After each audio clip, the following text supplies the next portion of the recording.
We believe in a religion that emphasizes the importance of verification, and it emphasizes the importance of following knowledge and not following things that are uncertain.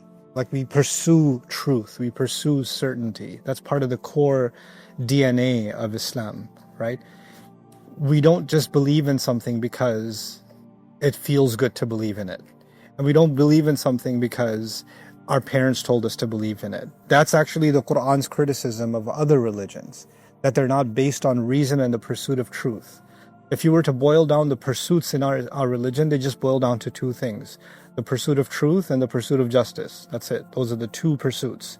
And the ultimate truth is Allah in that sense too, right? So you'll find the legacies of the prophets, all the debates that are mentioned in the Quran, all their struggles that are mentioned in the Quran boil down to those two things: the pursuit of truth and the pursuit of justice. The Quran criticizes two key groups of people. One group of people that were engaged in injustices. They're, unjust to the orphan, or unjust to, innocent people. They kill unjustly, they steal unjustly, they violate the rights of the weak, etc., etc. That's injustice. That's the battle against injustice. And then there are people that spread falsehood. It's a battle for truth. It's the pursuit of truth. And within that pursuit of truth, the Quran even comes after people that claim to be people of knowledge, like the rabbis, right? They had knowledge, but they were using their legitimacy, their titles, to bend the truth to what served their interests. So Allah even exposed that people that claim some sort of copyright or some kind of license to the truth can actually become corrupt also. That they can use it for whatever other means, political means and other sorts of means. Our history, Muslim history, is not immune from these problems. We don't have a glorious, cleansed, detoxed history. We have a difficult history. And there are people who made up stories about our religion, and then they popularized those stories. That happened, right?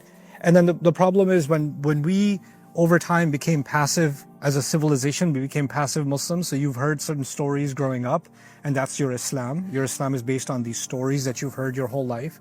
And then someone comes along and says, actually, that's not a real thing. That's not legit, etc. You're like, oh, this is what you think my parents, my villager, my the biggest beard uncle I know told me this story. How can it be wrong, etc., etc. We have this idea of appeal to authority. Who are you to question something when someone so much older than you, or someone so much more credentialed than you, didn't question it? The problem isn't, truth doesn't come from an age, truth doesn't come from a person, truth comes from evidence, right? So you have to follow the evidence. You have to follow to the source. And we apply this in every other situation except for our religion, unfortunately, right? So Muslims became far more interested in, I'm just gonna not think about something and just take it for what it is and not question it. I'm not telling you to question everything and become a skeptic. However, there are things that you don't have a choice but to challenge it, because your fitrah goes against it. The Quran goes against it. The legacy of our Prophet ﷺ goes against it. And there's going to be things like that are sometimes even mentioned in our books.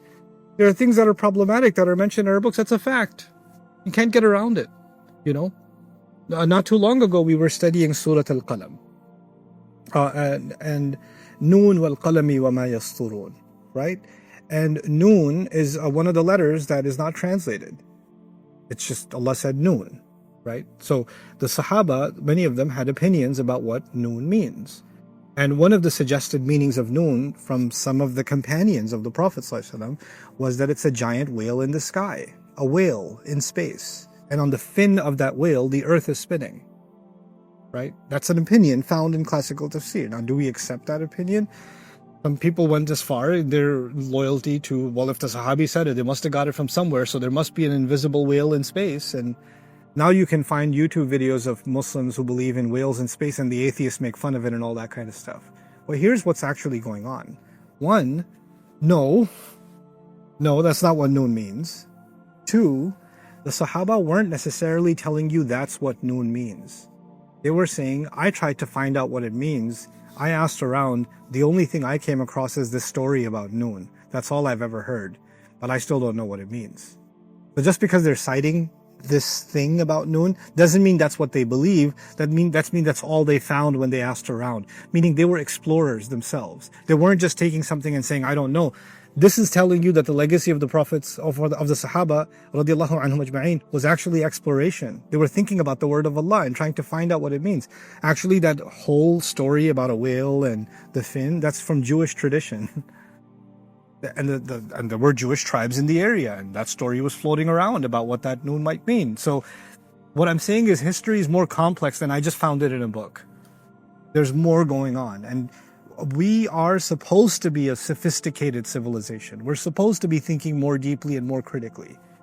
There's two extremes now. Either if I found it in a book written by somebody, some sheikh, somebody I consider like the Catholics have the Pope. We have popified figures in Islam too. So if they said it, khalas, that's the end of it, right? There's that level of loyalty to the scholar. Or there is, forget about the scholarship.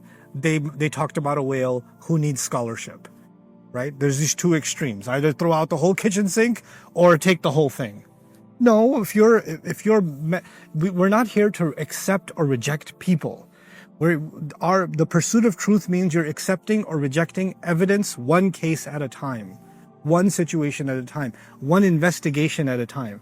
The same scholar may have said something ingenious in some things and absolutely verifiable in some things, and may have not done a great job in some other things.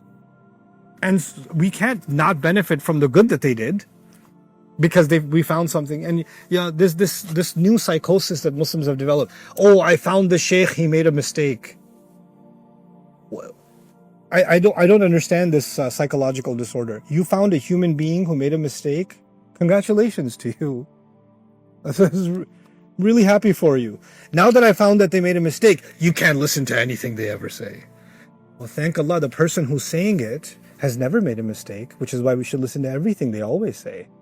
Right? Because they crossed the threshold for not making mistakes. They have immunity. They took a vaccine. They have a khata vaccine.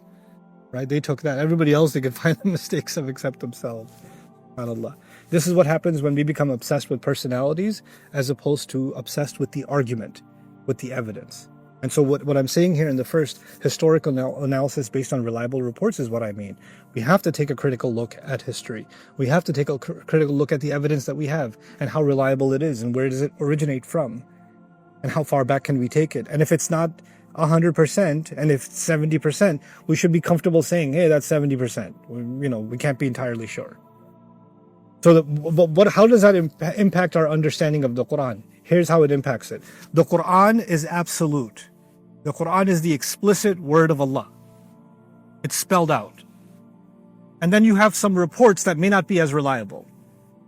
You cannot take the stuff that's not as reliable and use it to override the meaning of that which is qat'i. You cannot take the dhanni, the implicit, and override the explicit. You understand? And that's what often we do. We often take the words of the Quran and we take a report, and the report is not the strongest evidence, and we start imposing it onto the ayah when the ayah isn't saying that. But we're going to engage in that journey. I'm setting that stage. I'm preparing you for the stuff that's coming, right? Because that's one of the grunt works, so one of the difficult tasks we're going to have to engage in. Anyway, so the second is the development of who is an-Nabi alayhi salatu wasalam to us. This is going to be a development, like what we feel about the Prophet ﷺ in the beginning of the surah and how our feelings towards him and our understanding of him evolves and changes. It's actually, he also is undergoing a kind of special training in this surah because he's being tested ﷺ in unique ways that he has not been tested before. And it's crazy to say, right? Rasulullah ﷺ has been tested in so many ways. You would think almost towards the end of the seerah of the Prophet ﷺ, this is now 5th or nearly the 6th year of the migration. Right? So if you count it, it's about 18 out of the 23 years of revelation are practically gone. 18 out of 23. You would think the big tests are all over. No. Some of the toughest tests are just now. After all of that, now we're landing there. So, and then of course, there are going to be different elements in this surah. I could have given you an overview of all the subjects in this surah. I haven't. But we're going to see different elements, and we're going to make sure we understand how each of those elements are actually, they look separate, but they're working together. I've read non-Muslim literature, Orientalist literature on this surah. There are people who claim that the Quran is an incoherent text. What that means is the Quran's surahs or chapters, they're not quite chapters, they don't make any logical sense. They're all over the place. Right? They don't come together. The subject keeps moving and shifting and things like that. There's no chapter-like organization in the Quran. And the number one surah they quote to claim that the Quran is incoherent and doesn't have any structural integrity or flow, logical flow, is Surah Al-Ahzab. They use this as the case they make for the incoherence of the Quran. We're going to look at Surah Al-Ahzab as a case of the remarkable coherence of the Quran. Well, we're going to do the opposite. We're going to look at how beautifully things are tied together in a way only Allah can do. Human beings can't. Okay. And finally, we're going to look at certain anchors and the connections to previous revelations. What that means is there are certain key terms in this surah, and we're going to see how those key terms were used in surahs that were revealed before this surah, and how those terms are reaching a climax as they approach this surah. Okay? So that's our 4-step process. You'll see it throughout the month, inshallah. Now I want to share something with you. I don't just want to give you lectures about the surah. I want to give you certain things that even beyond the study that you're going to do with me this month, in your own study of the Quran, in your own exploration of the Quran, there are some things I want you to become mindful of. I want you to have certain tools that'll help you think about the Quran better and more effectively. And so one part of the Quran is when Allah is commenting on an event in the Prophet's life. There's different pieces of the Quran, right? There's oaths in the Quran, and parables in the Quran, and stories in the Quran, and laws in the Quran, etc., etc. There's all these different components. One component is Allah is talking about an event in the seerah, in the Prophet's life.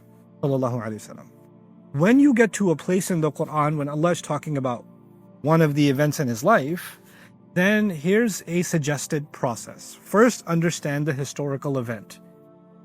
So in this case, I told you there are 4 historical events. We're going to try to understand them, right?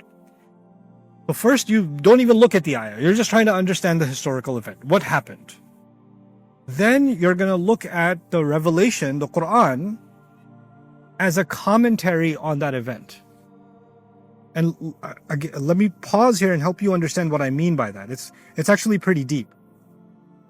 I'm having too much fun though. I'm jealous. Okay. So here's what I mean. Let's just say there's news about what Trump tweeted today or something. Or there's news from Ukraine. Or there's news from the United Nations. Something. There's some news event. It's spread. The news spread.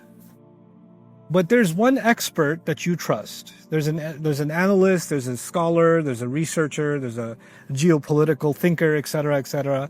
You're like, okay, everybody's talking about this event, but I don't want to hear from a 14-year-old what they think and a TikToker. I want to go to this expert. I want to get their opinion on how do I understand this event? Everybody knows the event happened, but that analyst, that thinker, that intellectual, they will give you a perspective nobody else could give you because they have a deeper understanding of the politics, the economic undercurrents, the social, et cetera, et cetera. You understand? I have certain friends that work in certain governments in higher levels, right?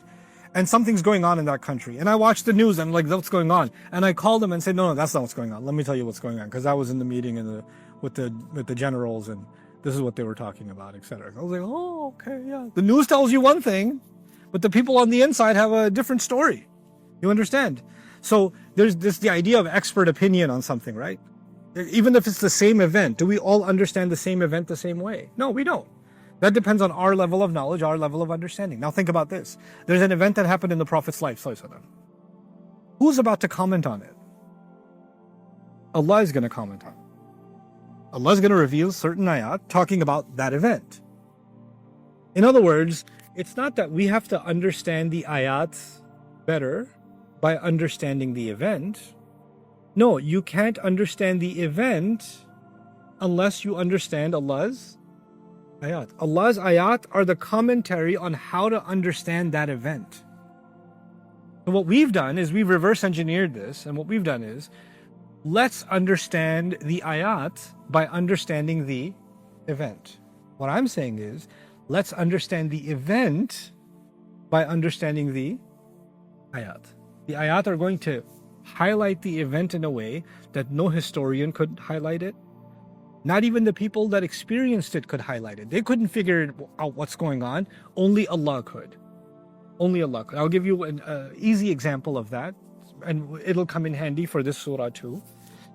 It's Surah Al-Fath. When Hudaybiyah was signed, thousands of companions, hundreds, if not in the thousands of the companions were frustrated when the treaty was signed. They all witnessed the same event. They're all upset. They all see this as a loss.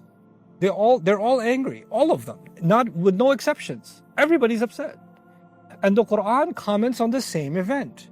And the Quran comments and says, "Inna fatahna laka fathan mubina." We've given you an unequivocal, undisputed, open victory. Before that ayah came, and the ayah came right after the signing, soon after the signing, when they're basically taking their walk of shame back to Medina. In the sense, that's how the Sahaba are feeling. It's a walk of shame. We came here to do Hajj, we couldn't even do Hajj. And Allah is revealing, we have given you the most open victory. There's no ayah in the Quran that describes victory in more explicit terms than Surah Al-Fath.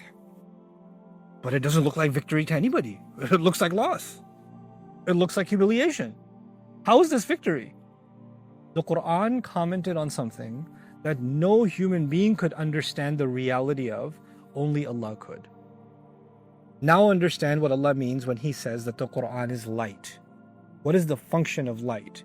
Light helps me identify the reality of an object. If there was no lights on in here and it was pitch black outside, I don't know how far something is. I don't know how big something is. I don't know if there's a snake in front of me or a child in front of me. I don't know the reality around me in the absence of light. The Quran calls itself what? Light. What that means is the Quran is a means by which we can understand the reality of something. So when there's a seerah event and then the ayat come, the ayat are putting a light on that event that no history report can put.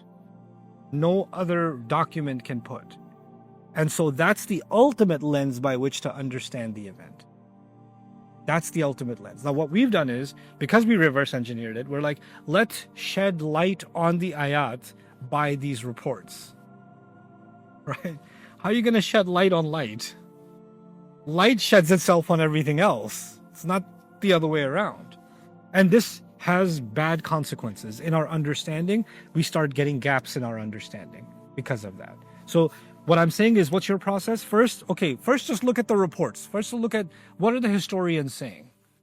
Then look at how is the Quran shedding light on this? How is the Quran talking about this event? But then there's the third. Now that the Quran talked about it, you have to ask yourself a really hard question. What am I supposed to learn from this?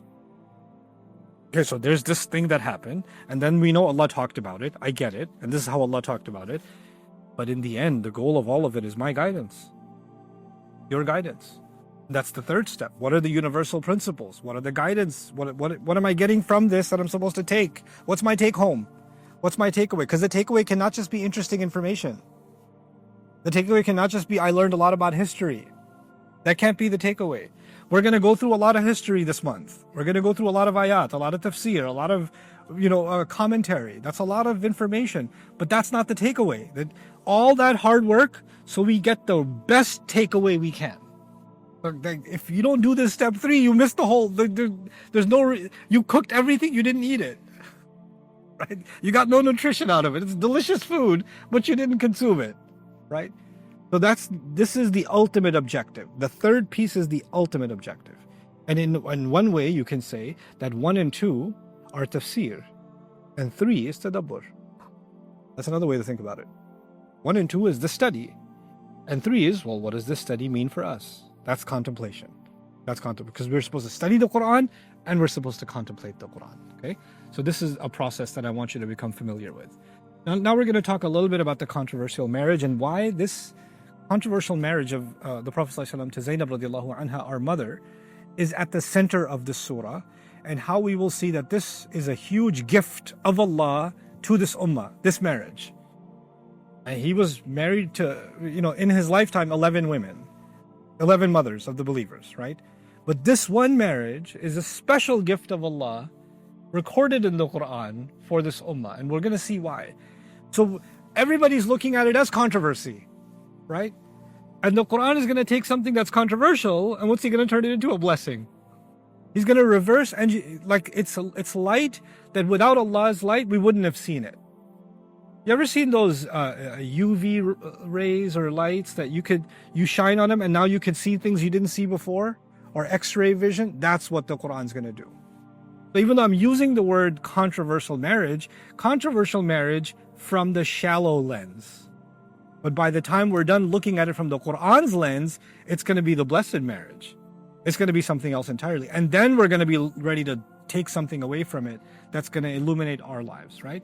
So it's repeated in the very beginning in ayah number 4, in the middle between 36 to 38, and at the end towards, because it's 73 ayat of the surah, it's all the way at the end in ayah number 69 also. And there's some references to it in 58 and 60. And what's interesting is I mentioned there are 4 major events, right, that are in this surah. And this reference comes up in the neighborhood of each of those events. Like there's the reference to this, and then another incident, another historical event. Then a reference to this, then another incident. So all the other events in the surah are kind of circling around the marriage of Zaynab radiallahu anha to our Prophet sallallahu alaihi wasallam. So this is kind of like the tie-in to all of them is what's happening. Okay, now we have to understand something about the history, the backdrop of the surah, and I'm going to lay some things out for you before I show you the next slide. Badr was our first military victory. Everybody knows that. Uhud was a pretty devastating loss. Right? The Prophet himself ﷺ was almost killed. This was one, of course, in part because of the treachery of the munafiqun, the hypocrites. But this also had other consequences. It emboldened people to question the leadership of the Prophet ﷺ. Because if he's the Prophet guaranteed victory from Allah, how could he lose? Right? How could he lose? And because we were confused by, we're following the Prophet of Allah and we lost, and the Prophet himself was almost killed. How could he be the Prophet of Allah and he's almost killed? Right? So what Allah do? Allah revealed almost 60 ayat of Surah Ali Imran, Surah number 3, to help us understand Uhud. Just to process Uhud. Uhud, the commentary on how to make sense of Uhud after it happened was given to the Prophet ﷺ in Ali Imran after the Battle of Uhud. Okay. Now, even though now that we lost, let's understand the geopolitical climate. The Quraysh got their revenge because they lost in Badr. Now they got their revenge. Not only did they get their revenge, they're a little bit fired up. They're like, man, we got them. And they're down right now. They're injured. This is a good opportunity. We need to strike back and finish the job. But we know, even if we win, we're not going to be able to finish them off. We need more than that. Ka'ab ibn Ashraf, on the other side, the Prophet ﷺ had treaties with Jewish tribes, right? And some of those Jewish tribes, they were treacherous against the Prophet ﷺ. They broke their treaties. And some of those tribes got expelled in the meantime from Medina. And some of those tribes vowed revenge against the Prophet ﷺ. So after Uhud, not only are the Quraysh emboldened, they're like, we should come back and fight more. The Jewish tribes that are in the proximity of Medina are now going around trying to rally everybody and say, look, this is a problem for you guys. It's also a problem for us. This Islam thing is spread like a virus in Medina. We need to end this problem. So you guys come from the outside. We'll take care of business from the inside. And it's going to be easy money. Let's just kill all these people and take all their lands, all their homes, enslave their women and children, whatever we got to do. We'll just take all of it. And if the two of us are not enough, let's convince other tribes that this is going to be easy money, easy victory. Let's get us all together, which is al-ahzab, the different groups, different tribes, all thinking this is going to be an easy victory because we're all together. And now these legions of, tens of thousands are coming for the city of Medina. This is not a battle that's going to happen on the battlefield. It's going to happen inside the city. So this is civilian warfare. It's not battlefield warfare. They are completely okay with killing civilians. Badr and Uhud were on a battlefield. This is going to be inside the city of Medina, right? So and the enemy is now okay with killing civilians, which is a lesson by itself. right? And it's not one of them that's okay with the killing of civilians. Ahzab, groups of them, are okay with the killing of civilians because they each see some level of economic benefit for themselves. They're not even ideologically interested in killing the Muslims. They're just interested in killing the Muslims because it's going to bring them easy money. Sound familiar? Right? And they're all completely okay with it together. And so they come as an onslaught against the Muslims. Now, the only thing Muslims can do is dig a trench, by one Sahabi's suggestion, to keep them from entering the city and basically creating rampage and mass murder, right? So all the Muslims can do is survive this wave. And of course they do, alhamdulillah, right? By Allah's permission, Allah's going to comment on that in the surah. This final attack failed. Now, I want you to understand this failure and why this failure is so crucial from the Quraysh's perspective. The Quraysh are the big dog. They're the US of the time. Okay? If the US, if the Quraysh come and attack, other people might get more brave and join. Now that they couldn't get far, they lost, or they didn't win rather. It's expensive to come out and bring your military. It's expensive to pay for your military convoys, their food, their supplies, their water, their animals, right? Their upkeep, their housing, and all of it, and tending to the sick, because they're all camped out in the desert outside Medina. It's a campgrounds. So they have to build an entire base and stay there for weeks and weeks and weeks on end. It gets more and more and more expensive. And all those tribes that joined, they joined because it's going to be easy money. So it's going to get a good return on investment. But now they're losing money by the day and there's no return on investment. They're losing all this cash. And eventually winds come and campfires turn over, animals die, and food gets destroyed and sickness spreads, and they're like, oh, you know what, forget it, I'm out of here. One by one, the tribes, some of the tribes that were coming in for easy money, they start slipping away. This wasn't worth it. This was a bad idea. This was a bad investment. Eventually, Quraysh pulls back too. They can't hold on to the siege. When they pull back, it's not the small tribes that lose credibility. Who actually loses credibility? Quraysh. And the Quraysh now know the next time they ask, hey, let's get together and kill Muslims, people aren't gonna, yeah, we did that already, thanks. We're not doing that with you again. That already cost us a lot of money and it was a big waste of time. No, thank you. We're done with that. So now they don't have the kind of clout and the kind of influence that they had before this humiliating loss. This is the nature of big powers. When big powers make a move and they influence smaller powers to join them, but when they fail in the mission, then they lose credibility across the board. Sound familiar? Like it's just there's some very universal political science things that are happening in the seerah that you see around you all the time, right? So that sounds dangerous. Anyway, what's happening on the inside? Well, as soon as they leave and Medina is secure, the Prophet ﷺ says, well, they're the enemy on the outside, but we have an enemy right next door, Banu Qurayza, the Jewish tribe that was conspiring with the Meccans to stab us in the back. So within days, there's the incident of Banu Qurayza, which is going to be mentioned in this surah also. Right?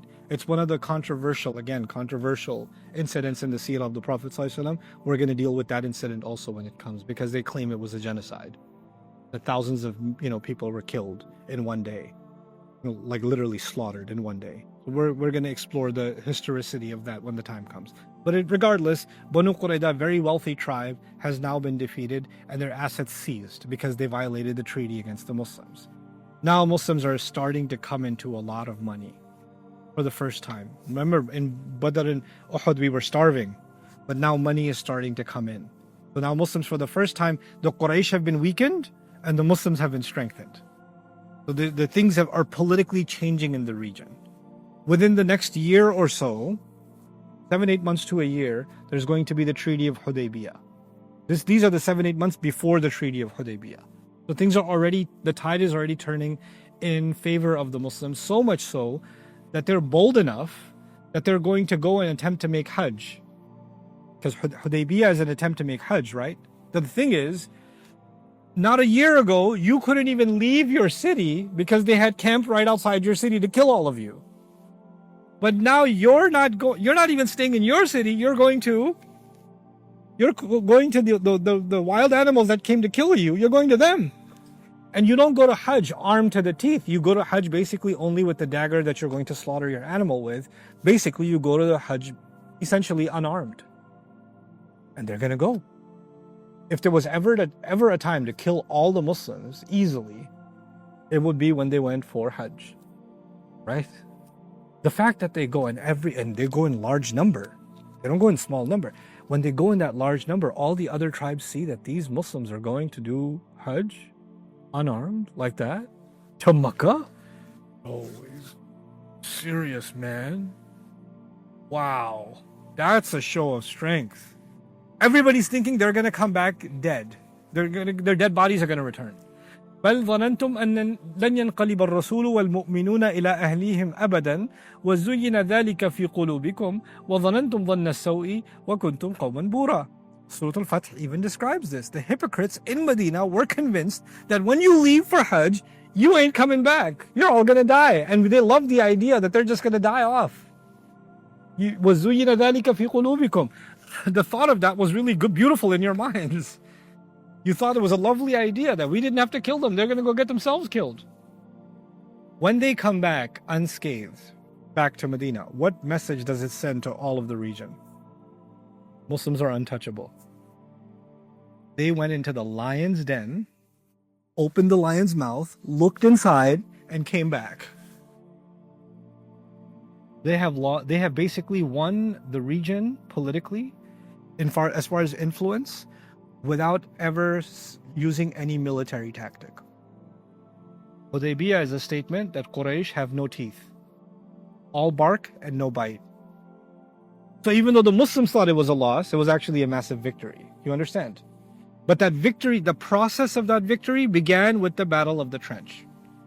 It began with that battle. Okay. Now, let's look at this landscape. We're still talking about before Hudaybiyah still. By this time, the Prophet Muhammad ﷺ was unquestionably one of the most powerful figures in the Hijaz. Unlike the earlier defensive postures, Badr, Uhud, Khandaq, all of them we were defensive basically. The Muslims began to project power proactively, launching expeditions with the express intent of engaging the enemy and consolidating authority. In other words, other than attacking Mecca, we went after everybody else. We started consolidating power, expanding our region, expanding our territory, and zones. There were some key military objectives. Number one, to enrich the Muslims, enrich the state. Now we have to have a treasury. Because barely, there were times that, in the seerah of the Prophet ﷺ, Fatima radiallahu anha comes to the Prophet ﷺ and says, I haven't eaten for 2 days, 3 days, and he lifts his shirt and he's got stones tied to his belly. You guys know the story, right? This is not that time. Now it's time to fill the coffers of the Muslims, the vaults of the Muslims with wealth, and build the treasury of the Muslims, and build a massive military enterprise. This is a completely different situation now after Ahzab. So the Sariya of Zayd ibn Haritha, and then where they intercepted and captured an entire Quraysh caravan returning from Syria. Remember Rihlat al-Shita'i wal-Sayf? Like the easy caravans that the Quraysh used to take that nobody used to touch? Well, the Muslims touched them. And Syria means when the caravan is coming from Syria, it means it's bringing goods from all across Europe and the Levant, the entire Roman Empire. They import goods. The trading port is Syria, and from Syria they bring it back, and they're going to go sell it in Yemen, from where it's going to go into the marketplace in Africa and India and other places. So they're the pipeline. So they have all these expensive goods coming from the Roman Empire and from other parts of the West, and the Muslims capture all those goods. Elite goods, import brand stuff, right? Now this starts helping fund the Muslims in ways they've never seen before. Now there's a buffer zone. They have a regional control. Now the Quraysh know that their caravans are going to get caught, so they don't go into certain territories where they used to move freely. So you've limited the movements of the Quraysh also in the region. Right? And now, how they came right to Medina and they had to be a trench, but now there's a perimeter around Medina. You can't even get close to Medina anymore for the kuffar, for the enemies. So our sphere of influence has expanded. This is important also. There were people that were financing the campaign against the Muslims, conspiring against the Muslims, the Prophet ﷺ instructed specific assassinations of key enemies. You know, they call them targeted assassinations, drone strikes, right? So the covert operations, strike teams, infiltrations, those kinds of objectives. You know, we were in a state where the entire city was about to be killed. That was all defense. This is not defense anymore. This is what? This is offense. You're debilitating your enemy. You're taking out key enemy targets, right? And then 4, retaliation against aggressors. Anybody who came at us that were medium to small size, we went after them. And you know, there are people that had massacred Muslims and others. Now people know, don't mess with Muslims. You're going to pay the price. Now in the region, there's actual intimidation of Muslim military might. And all of this is happening very, very quickly. Because remember, the Battle of the Trench happens, and within a year, we're going to be maybe a little more, a little less, but that's basically when we're going to be in Hudaybiyah. And all of this is happening before Hudaybiyah. So things are changing for the Muslims very quickly. The 3 battles of Islam before this, Badr, Uhud, and Ahzab, all 3 of them, we barely survived. Barely. But we had almost nothing in Badr. We took devastating losses in Uhud, and we got almost genocided in Ahzab. Right? But this is a completely different military landscape. So this is one thing you need to understand about when this surah was revealed. We were already coming into a position of power. There are many surahs of the Quran where Muslims are in a position of weakness and the revelation comes. Surah Al-Ahzab is not coming when Muslims are in a position of weakness. Surah Al-Ahzab is coming, we're in a position of strength. We're in a position of strength. Okay. The Quraysh's hostility remained potent. Still, even though we were winning, they're still our enemies. The Khaybar's Jews, Banu Nadir, Banu Qaynuqa, they also started joining forces, and they still represent a threat against the Muslims. But now we are in a different stage. We used to be in a survival stage. We are now in an internal stabilization stage. And at the same time, the community is being consolidated. Revelations are coming about family life, how to be in the home, the dress code, food regulations, Hajj rituals.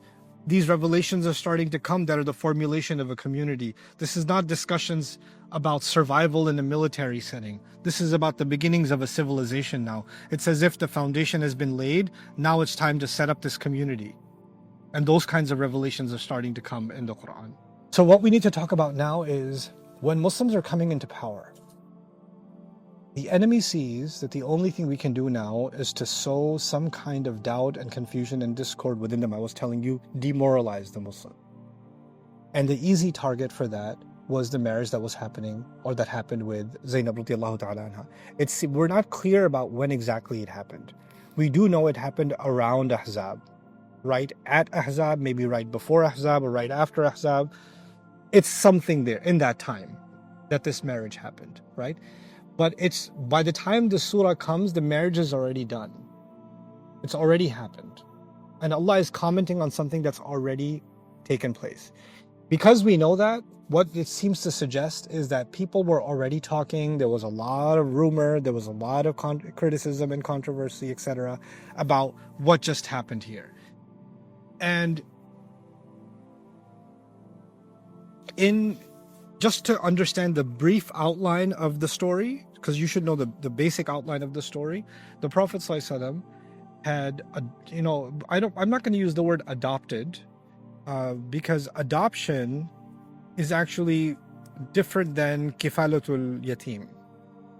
Adoption means you take someone and you basically erase their identity and you make them your own child, right? But sponsoring an orphan or taking care of an orphan, they retain their identity, but you take care of them. The Prophet ﷺ for a long time was taking care of Zayd, who wasn't actually originally a slave, but he was his tribe was attacked and he was lost and then he got sold into slavery. So he's not originally from a slave sort of situation. But regardless, the Prophet ﷺ loved him so much he considered him his son, and that gave the idea of at-tabanni. At-tabanni means I consider you my son. I call you as if I'd call my own son, right? And this is Zayd radiallahu anhu. Now Zayd radiallahu anhu, because he used to be a slave. He's been emancipated. He's been freed from slavery. He's now free, but the Prophet ﷺ considers him his son, and he still stays with the Prophet ﷺ and is close to him, etc. The thing here to understand is the Arabs were a very high class society. And they had high tribe, middle tribe, low tribe, slave. They had classes of people. You know, PhD, masters, bachelors, associates, high school dropout. People have educational hierarchies. People have financial hierarchies, right? People, people might think, oh no, we're in a democracy, we're all equal. Yeah, what neighborhood you live in? There's projects people, and there's suburbs people, and then there's the bling bling gated community people. There's classes of society, right? People used to have different quality of horse, right? Somebody's driving a donkey, somebody's driving an Arabian horse, somebody's riding a purebred. Is that still the case in the parking lot? Somebody's driving a Fiat, somebody's driving a Ferrari. They start with an F, but they both end very differently. Completely different class of people, different class of ride, different class of home, different class of clothing, etc., etc., etc. Isn't that the case? There are class societies. Classes have always existed, economically at least. Well, the Arabs were very class-based and tribe-based. And even if you were a slave at any point in your life, that label stayed with you. Even if you got freed, you're still a freed slave. Like, it kind of like, it's not the same thing, but if somebody was in jail and then they got out, right? So they're not a convict, they're just an ex-convict, right? But the label it really doesn't leave you. It was like that. It was a stigma that stayed with you. There are even pre-Islamic poets like Antara, for example, whose poetry was so good it made its way to the walls of the Kaaba, who was a freed slave. And he never escaped that label. He could never escape that label. So Zayd radiallahu anhu still carries that label in that society, in that structure. Okay. Zaynab radiallahu anha is from a very high class family. She's from the Hashim clan. She's a cousin of the Prophet ﷺ.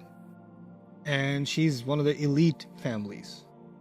Right? So you could think of the poorest neighborhoods in Chicago, Zayd, and the wealthiest neighborhood in Chicago, Zaynab. And the Prophet ﷺ wants to break the class divide, and he wants to make people understand that people should be able to get married regardless of their economic differences or social differences. So he recommends that Zaynab and Zayd get married. And Zaynab doesn't think it's a good idea. She doesn't think it's a good idea. And Zayd is also kind of reluctant, like, I don't think she's going to like me very much. Because I'm supposed to be qawwamuna ala nisa, like I'm supposed to be the head of the household, the caretaker, I'm the Amir of the house, and she's going to say, you're the Amir of my house? Like, she's already up here, I'm already down here. There's no way I'll have any sort of authority over her ever. So this is going to be a very difficult situation that I'm going to be put in. So he's reluctant about it. But the Prophet ﷺ insists, right? And when the Prophet ﷺ insists, out of love of the Prophet ﷺ, it's not a religious instruction. He doesn't say, Allah and His Messenger have commanded you to engage. No. It's not that. As we will see when we look at the historical reports. He's just strongly insisting. But in the end, it's the Prophet ﷺ, isn't it? Like, if he's insisting, it's going to be hard to say no. There are some Sahaba who have stronger will than others. The Prophet ﷺ asked one young man to sell him his donkey. He said no. No, I'm not going to sell it to you. The Prophet is asking you to buy his donkey. No, you can't have it. Right? You wouldn't give it to him. But that's okay. Right? So, but in the case of Zayd and Zaynab, they cave. They're like, okay, fine, we'll get married. So they get married. Now when they get married, it's just not working out. There's just too much of a difference between them. We don't know the inside story. The reason we don't know the inside story is because it's none of our business. That's why we don't know the story. I could tell you she was high class, he was from, slave clan. That's why she just couldn't handle his lower class status, or, she couldn't deal with living in that kind of housing. I could make all that up. It might be entertaining for you. But is that history? No. You know why? Because we don't know. You know why we don't know? Because no one knows what happens between a husband and a wife. Except who? The husband and the wife. We don't know. All we know is it wasn't working out. That much we know. Why wasn't it working out? Do you think this is what happened? Do you think that is speculation into people's personal lives? Is that something that Islam prohibits or speaks out against? Speculation into people's personal lives? But you know what? For some reason, when it comes to the best people, the Sahaba, we're very comfortable with our speculation. Like, what must have happened? Why do you need to know what must have happened? What are you gonna get? What are you gonna make a chara out of that? What are you gonna get out of that? If this was very important for your guidance to know exactly what went down, Allah would have recorded it. The Prophet would have told us about it. Allah and His Messenger's job is to communicate guidance. If they didn't do so, there's a reason. There's a reason. All you need to know is it wasn't working. That's all you need to know. And every other detail, just put a big none of my business sticker on your notes. Like, just look at that every day. Okay? There's a nosiness that Muslims suffer from. And they bring that nosy, they're already nosy in their own personal lives. Right? There's already nosy in, so what are you doing here? How long are you here? Like, I mean, people get weird around me, that's okay. I'm used to it. I ran into somebody in the elevator. I was in another country. You're here? My first impulse was to say no. I said, yes, I am. Oh, what are you doing here? Are you in this hotel? Now I'm getting uncomfortable. What floor are you on? How long are you here? Are you going to be here tomorrow? You come here every day? Is this where you have breakfast? Oh, okay. So, like, what are you going to do this evening? Do I know you? That's okay. People get curious. I feel like people think people that have a public profile or public access, like public property also. And so that's okay. But it's not just about celebrities. You go to somebody's house and like, oh, so tell me about your shoe size. Tell me about your fingerprints. Like, they want to get all this information out of you. And we think it's okay even within the study of our religion. It's not. It's not. So I'll stick to the facts. The facts are the marriage wasn't working. Zayd comes to the Prophet ﷺ and says, it's not working. We're not compatible. How they're not compatible? Again, none of our business. The Prophet ﷺ now feels reluctant to tell him get divorced. Why? Because whose recommendation was it? The Prophet's recommendation. And of course, Zaynab is from a high family. And the sociological reality, we don't know this for a fact, but there are some things we can say with some degree of confidence. When you have a high profile family, you have a higher tribe or, a prime minister or, somebody who's, very famous or whoever, right? An elder. When there's a divorce in that family, it's a much bigger impact. It's not just two people got divorced. Everybody's talking about it. It can make its way into the news. It can make its way into the tabloids. It can affect the political situation, because they're a high tribe. Celebrities, everything about their personal life becomes like sensational, right? So it's not like everyday people having a relationship problem. This becomes a much bigger problem when it's high profile, right? And it's much more looked down upon. That's why, royal princes and princesses, etc., they get married, but they don't get divorced. And even if they do all kinds of stuff, but they don't get divorced because it's a bad look, right? So she's from a high family. And now Zayd is insisting that he wants to get divorced. This is going to be a very bad look for her and her clan and her tribe. On top of that, it's the Prophet ﷺ who recommended this marriage. So the Prophet ﷺ is telling him, don't do it yet. Don't do it. Amsik alayka zawjak. Just don't divorce her. Now there are multiple opinions here, some of them very flimsy, very weak, but the strongest one that I can find, that I think is the most convincing, and we'll look at the evidences tomorrow inshallah, is that Allah at one point revealed to the Prophet ﷺ that he's going to be marrying Zaynab. Allah revealed it to him while she was already married to Zayd. Allah revealed to him that she's going to be marrying him. Now Zayd's coming along and telling him that he's having trouble in the marriage, he wants a divorce. But the Prophet ﷺ, he could have done two things. He could have just said to him, well, Allah revealed to me that I'm going to marry your current wife, so why don't you just divorce her and let's just get this over with and I'll just marry her. Because Allah has revealed that to me already, so why delay, right? But what does he do? He says, keep your wife, have taqwa of Allah, do the best you can, basically, stay in the marriage. The question then is, if he knew that he's going to marry her, why is he telling him to stay in that marriage? Again, we don't know why exactly, because Allah didn't say. Allah just said that he was hiding the true intent, meaning the true intent was Allah has revealed to him that this marriage is going to happen. He didn't want to say. Why? What I can think of, what we can speculate. What we can speculate reasonably is, if the Prophet ﷺ says, well, divorce her because Allah has instructed me to marry her, everybody around is going to say, oh, how convenient. You told your son to divorce his wife because Allah told you to marry his wife? Huh. So he knows that there are munafiqun that take any opportunity and they're going to blow this out of proportion. And it's going to demoralize the Muslims. And it's going to be even more humiliating for Zaynab and for Zayd and for him and for their families, etc., etc., etc. Like, this is going to be a huge problem. So even if Allah has already decreed that I'm going to marry her, when that happens, that happens.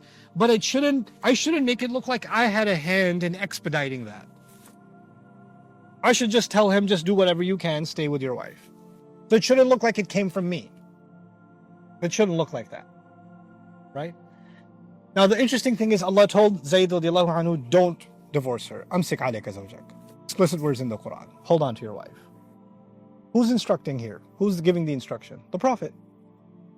The Quran, this surah says, whenever Allah and His Messenger give an instruction, it is not up to a believer to have any choice. There's an ayah in this surah. I'll say that again. Whenever Allah and His Messenger give an instruction, it's not up to a believer to have any choice. Yeah? And then Allah gave Zayd instruction. The Prophet gave Zayd instruction, sorry. What did he say? Hold on to your wife. Logically, you would assume then that Zayd has no choice. He's got to stay in the marriage. In the same ayah you find, and when Zayd was done divorcing her, the Prophet told him, don't get divorced. And the next thing you know, what happens? He gets divorced. How can the Prophet tell him to do something and he went and did the opposite? You know what that proves? That was not a command in Islam. That was a recommendation as a family member. That was a recommendation as someone who loves and cares. That was elderly advice, but it wasn't a religious instruction. That wasn't a religious instruction. So when he told him to hold on to his wife, he was just giving general advice, but he wasn't giving him a religious mandate.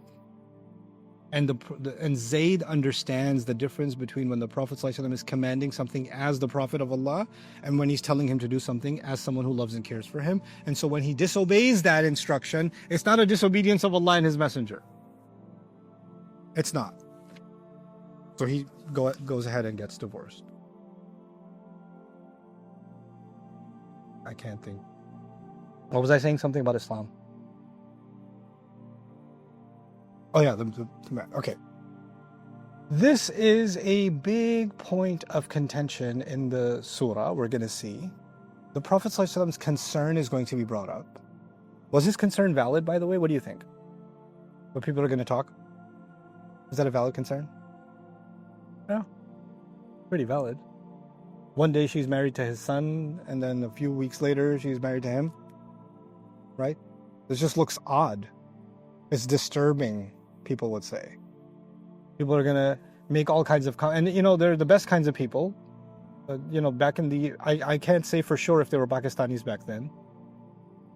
But they were Pakistani-like people.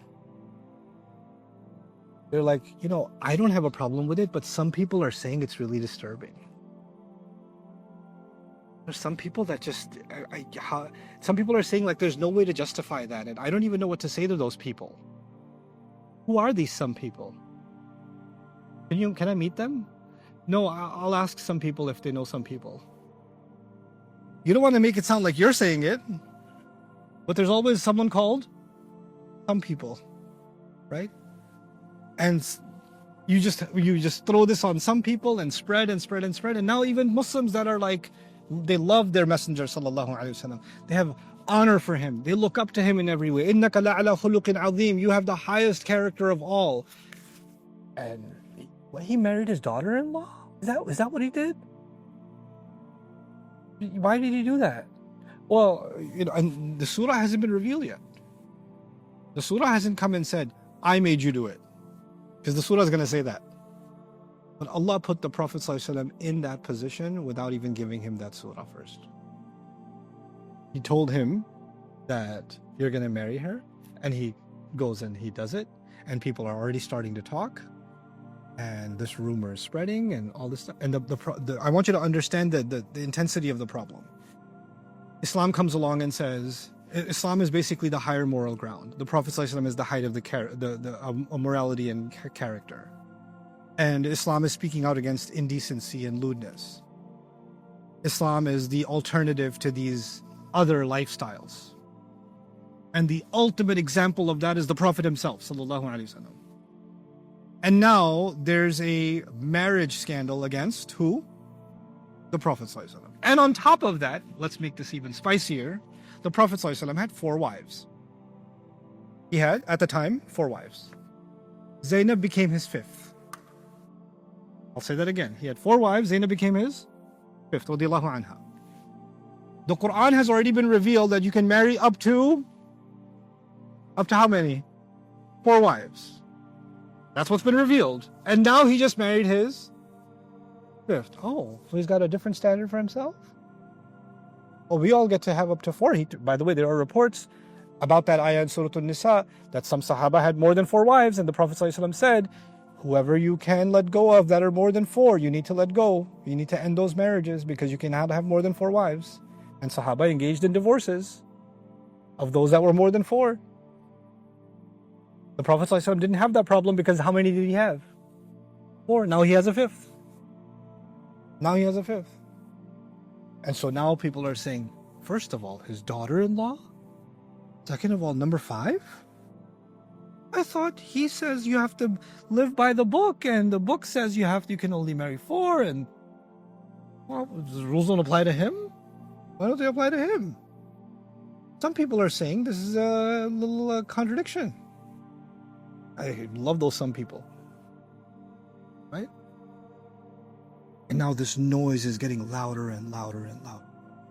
Yes, Muslims are politically doing really well. Money's coming in. Right? But I want you to understand this from the hypocrites' vantage point. They're starting to create this noise. The innocent Muslims, they're starting to not have an answer for what they're saying. Let's think of it from the perspective of the wives of the Prophet ﷺ. Because they're his wives. Why did he do that? Why did he marry Zaynab? They're having a thought. And then on top of that, not only did he marry Zaynab, radiyallahu anha, on top of that, a lot of money has come in. Right? But you know the only family whose budget didn't change? The Prophet ﷺ. They're still living the same standard. Everybody else is doing better. Except who? The Prophet ﷺ. And the wives are like, so our lives are no better, and now there's even another mouth to feed? As another wife of the Prophet ﷺ? So there could be an attack on their minds? The Prophet ﷺ has his own anxiety. I'm supposed to lead these people, and they follow me through anything. And if they start questioning my integrity, how are they going to follow me? And I'm not bringing this up. I'm not saying anything about it. But they're already talking. So there's the Prophet's perspective, the vantage point. There's the Ummahatul Mu'mineen's vantage point. There's the believers' vantage point. There's the Munafiqun's vantage point. And of course, the Yahud are loving it. They're absolutely loving it. Like this is exactly what we wanted. We wanted him to be brought down to a level where they no longer look up to him. They put him, he's taken down from his pedestal in the eyes of the Muslims. In that entire climate, we're going to see how Allah is going to comment on this entire experience. What Allah is going to address. And what's amazing to me, we're going to get into this tomorrow, but what's amazing to me about this surah, the opening of this surah, is Allah did not concern himself with what the Muslims think. Allah did not concern himself with what the kuffar are saying. Allah did not concern himself with the munafiqun. Allah did not concern himself with the mothers of the believers. He's concerned with none of them. His First, his only concern at the very top of this surah is Ya ayyuhan nabi ittaqillah. Prophet, whose status is high and elevated. Remember I told you his status is high and elevated? The one who receives news that nobody else receives. What news did he receive? Marry Zaynab. Marry Zaynab. And whenever he follows what Allah has given him, his status is lowered or higher. So the fact that he married Zaynab, does it lower his status or elevate his status? It elevates his status. But why was he reluctant to tell Zayd to not get a divorce? He's reluctant because he thinks people are going to bring down his status, and they're going to say bad things about him, and it's going to hurt the mission. And the Prophet ﷺ is being told, you need to stop thinking about what people are going to say completely. You need to only be you need to be only cautious and fearful of Allah and Allah alone. Ya ayyuhan nabi ittaqillah is like saying, Prophet, stop caring about everyone else. Don't even entertain the thought of what somebody else will think. Let it all go. Let it all go completely. None of it matters. This is your new test of taqwa. There's a test of taqwa when the enemies are in the thousands and you're in the hundreds. That's a different kind of taqwa test. There's a different test of taqwa when they're offering you money and trying to compromise the message of Islam. There's a different kind of taqwa test when you're in a cave and they're standing on top of the cave, and if they just look down, you're going to get killed. That's a different kind of taqwa test. This is a different kind of taqwa test. You know what taqwa test this is? This is the fear of what people are going to say. This is not the fear of getting killed. This is not the fear of the mission being compromised. This is the fear of the commentary of people. It's a human fear. And the Prophet ﷺ felt an inclination of it, and Allah Azza wa Jal told him, never let that fear enter you. Ittaqillah. No, your taqwa means you don't get to have that feeling. You can't afford it. You're the pinnacle, you're the height of Muslim belief, of this faith. You don't get to contaminate that faith even in the least bit. You know how in Surah Abasa, Rasul ﷺ frowned, but he frowned at a blind person. There's nothing wrong with frowning at a blind person. No offense was done. But Allah has set such a high standard for the Prophet ﷺ, he can't even bulge his forehead in front of a blind person. The same way, he can't even have the thought, what are people going to say? Allah cannot allow that thought for the Prophet ﷺ. If you think this is controversial, I'll give you controversy. In Christianity, the role model is Jesus. Never got married. Second role model is John the Baptist. Never got married. The Catholic Church, the highest ordained spiritual guide in the Catholic Church are the Pope. And then the cardinals and the entire hierarchy of the Catholic Church. Those people and the nuns, what happens with them? They don't get married. In the Christian faith, spirituality and sexuality are opposites. You're either a person of faith or the person of the flesh. Lust is the death of your faith. Okay? They're two opposite things. The Quraysh were very open and promiscuous. The Quraysh were Las Vegas on steroids. They were crazy. Medina was a bad place. Medina was a very astaghfirullah place, if you don't know. Medina had brothels and prostitutes and all kinds of crazy stuff. It was a crazy place. Makkah was like that. It was not a conservative society, by no stretch of the imagination. Alcohol, gambling, free, sexual relations, completely open, super liberal. The Jewish tribes, they don't really have, they're more about rituals than they are about these kinds of ethics. But the Muslims brought about this teaching of decency and modesty and shame and a campaign against zina and a campaign to guard the eyes and all this, the modesty campaign, right? But Muslims don't understand that our modesty is not the same as Christian modesty. Christian modesty is that the relationship between men and women itself is basically a kind of compromise of your faith. And since you can't do without it, at least you can just be monogamous. That's it. Be faithful to your wife, etc., etc. That's their whole thing. The Quran offers a very different view of sexual ethics. and the relationship between men and women. The Prophet ﷺ, or the Arabs were okay, completely marrying more than one woman, completely, perfectly okay. Divorce is not the end of the world. You know, in Catholic religion, you can't even get divorced. You can only get a marriage annulled. There's no such thing as divorce. Okay? A marriage annulled means the nikah was batil to begin with. You have to prove it was never a valid marriage. Oh, I didn't realize she's my sister. They have to prove that some crazy, and then they get, or they have to prove that she's already married or something. Some crazy accusation. That's the only way the king can get rid of the queen. That's how they do it. That's why they had all these illegitimate relationships, because they don't have that. Islam came and it brought 4 or 5 things. I'm going to list them to you that revolutionized marriage itself. How the world saw marriage before Islam, and what the Quran brought, what Islam brought, how it saw after it. Okay, 1, Allah made marriage easy. There's no high requirements. Number 2, it gave men exclusive financial responsibility over the wife and the children. Women aren't financially responsible, men are exclusively financially responsible for the wife and the children.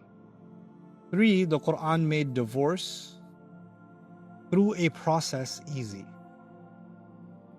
Follow the process and you can get divorced. And the Quran never talked about why you should get divorced. The Quran just talked about how you should get divorced. So the divorce, by the way, was either it wasn't even a process and you could just throw someone out, or you can never get divorced. It's the worst thing ever. What 3 things did I list so far? What was made easy? Marriage was made easy. So now the whole tribe doesn't have to have this approval or that approval, and we have to have this ceremony. No, just ijab and qubul, khalas, goodbye. You get married at a Dunkin' Donuts in Islam. It's still valid. So long as it meets the conditions, it's valid. Right? What's the second? Finance becomes the man's responsibility over the wife and the children. 3, divorce with a process. It was given a process and it was made easy. It was given a process and it was made easy. 4, remarriage was made easy.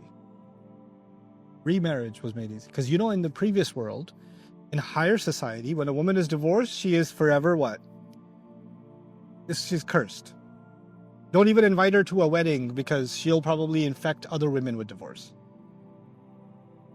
Right? This is Jahiliyyah society. Also in Muslim countries nowadays. What Islam came to change.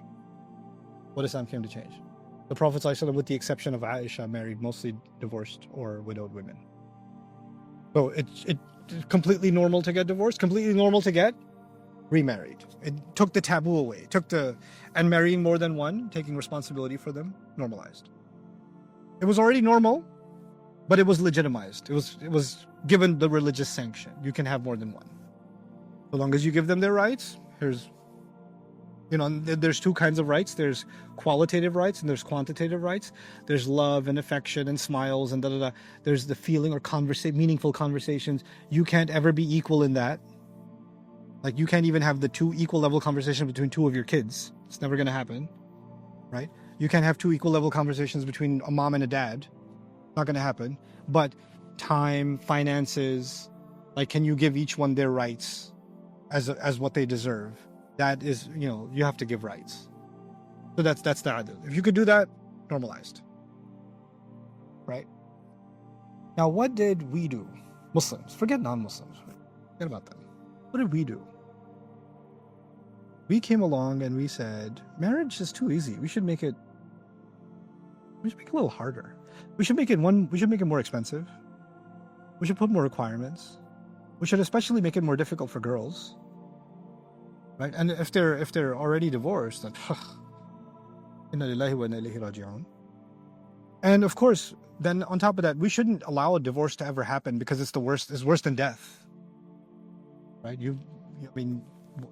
Fathers will tell their daughters in the Muslim world now, the only way you're coming back here is in your box. right? With your kafan on. Otherwise, don't come back here. So we made marriage difficult. Then we made what? Divorce difficult. Then what's the third thing? No. Financial responsibility. Who is the man financially responsible for?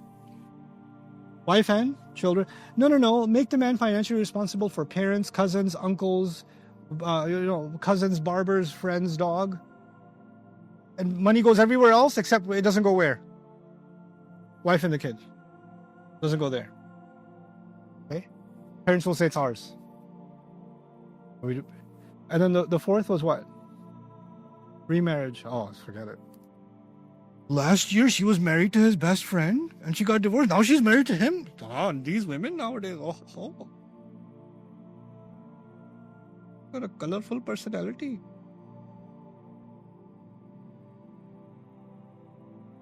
The Prophet ﷺ was put in the most controversial situation. Someone who's allegedly his own son, and he's marrying his alleged daughter-in-law, right? Why? Because Allah wanted to make clear, if it's halal, haram, you can marry whoever you want.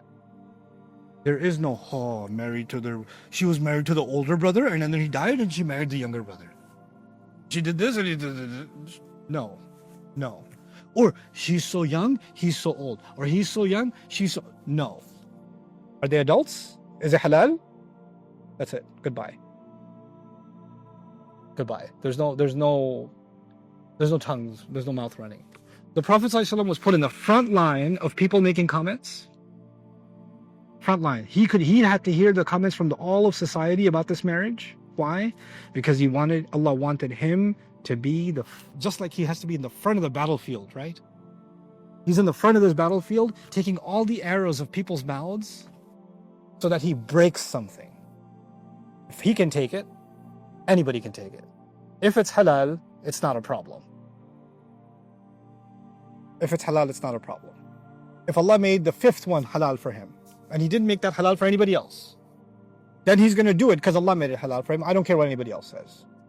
If you live in a society where a second wife is haram for you, and a third wife is haram for you, the fourth, forget even the thought of a second wife is haram for you, right? Then let everybody be angry. It's okay. If you're not doing anything wrong, if you're not violating anybody's rights, and this is between a husband and a wife. I'm not encouraging you guys to go jump off a cliff. But what I am saying is, if Allah made something halal, then it doesn't matter what people say. I'm going to leave you with this. There are two battles. One battle in Islam is to fight against the haram. Please understand this clearly. One battle in Islam is to fight against the haram. The other battle in Islam is to stand up for what is halal. You have to stand up for what is halal, because corrupt society will make haram easy, and corrupt society will look down on halal. They'll make comments about the halal. And you have to stand up for the halal and take the hits for the sake of the halal. And the first one who took those hits was Rasulullah sallallahu alaihi wasallam. This marriage represents the breaking of all the taboos people create that have no basis in this deen. If Allah has no problem with it, then nobody can run their mouth. ذَلِكُمْ قَوْلُكُمْ بِأَفْوَاهِكُمْ وَاللَّهُ يَقُولُ الْحَقِّ وَهُوَ يَهْدِي السَّبِيلِ. That's what this marriage actually represents. That's what the wisdom of this marriage is. And we're going to dive deep into the incident and what we can pick out from it. But the most important thing you need to take from it is how the Quran challenged social ignorance. What are people going to say? People are going to talk. And by the way, who are those people? Do you know who they are? No one knows. But everyone's afraid of them. You know who they are? You. And you, and you, and you. And everybody's afraid of everybody else's mouth. And you know what? That's when you're afraid of people's mouths, that's when you can only have one fear in your heart.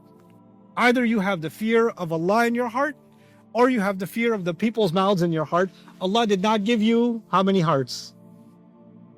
2 hearts. You can have one heart for the people's fear, one heart for Allah's fear. مَا جَعَلَ اللَّهُ لِرَجُلٍ مِّن قَلْبَيْنِ فِي جَوْفِهِ. Allah did not put 2 hearts inside of any man.